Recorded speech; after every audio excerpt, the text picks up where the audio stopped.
Theodore Johnson. A name whispered with a mix of fear and fascination. A man known as much for his intellect as for his chilling crimes. He possessed an IQ that placed him in the highest percentiles, a mind capable of extraordinary feats. Yet this brilliance had a dark side, a chilling capacity for violence that would leave a trail of devastation in its wake. Johnson's story is a stark reminder that intelligence devoid of empathy and morality can be a terrifying weapon. This is the story of a man who outsmarted the system, exploiting its flaws to indulge his darkest impulses. From a young age, Johnson exhibited a remarkable intellect. He excelled in academics, devouring books, and mastering complex concepts with ease.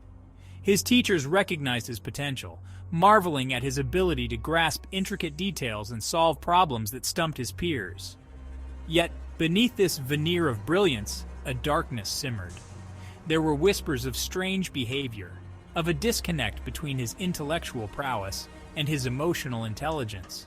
Some dismissed it as the eccentricity of genius, failing to see the warning signs of a mind teetering on the precipice. Johnson's story is not merely a chronicle of his crimes, but a chilling exploration of the human psyche. It compels us to confront the uncomfortable reality that intelligence does not equate to morality. It forces us to examine the societal structures that failed to identify and address the warning signs, allowing a dangerous individual to slip through the cracks.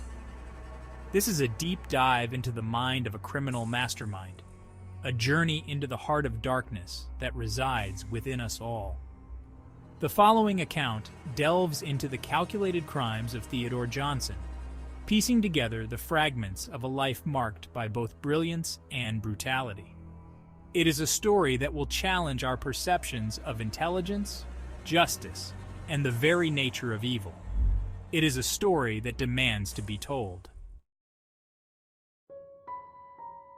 To understand the monster, we must first understand the man. Theodore Johnson's early life was marked by a complex interplay of factors that would shape his trajectory.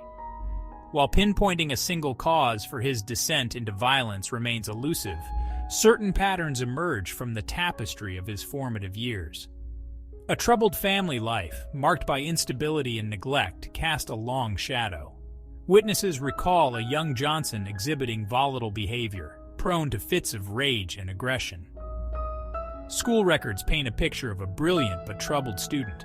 His academic achievements were overshadowed by a growing pattern of disciplinary issues, suggesting a disconnect between his intellectual capabilities and his emotional maturity. There were instances of bullying, petty theft, and a disturbing fascination with violence. These early warning signs, however, went largely unheeded, dismissed as the antics of a troubled but gifted child. The adults in his life, ill-equipped to address the root causes of his behavior, resorted to punishment rather than intervention. The seeds of violence, once sown, found fertile ground in Johnson's neglected psyche. He retreated further into himself, seeking solace in books and isolating himself from meaningful human connection. The world, in his eyes, became a game to be manipulated, a stage for his burgeoning sense of superiority. He honed his intellect like a weapon, using it to control and intimidate those around him. The line between right and wrong blurred, replaced by a chilling calculus of self-preservation and dominance. This period of Johnson's life serves as a stark reminder that intelligence without empathy can be a dangerous thing. It underscores the importance of early intervention, of addressing the emotional and psychological needs of children, particularly those who exhibit signs of distress. The tragedy of Theodore Johnson is not just his own. It is a collective failure to recognize and address the warning signs that manifested long before his crimes made headlines. The true extent of Theodore Johnson's capacity for violence became horrifyingly clear with his first major crime. At the age of 23, he meticulously planned and executed the murder of his then-girlfriend, Sarah Miller. The details, as they unfolded in the courtroom, sent chills down the spines of even the most seasoned legal professionals. Johnson, driven by a toxic mix of possessiveness and rage, strangled Miller in her own apartment, staging the scene to look like a suicide.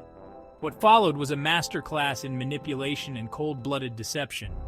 Johnson, leveraging his intelligence and charisma, managed to evade suspicion for weeks.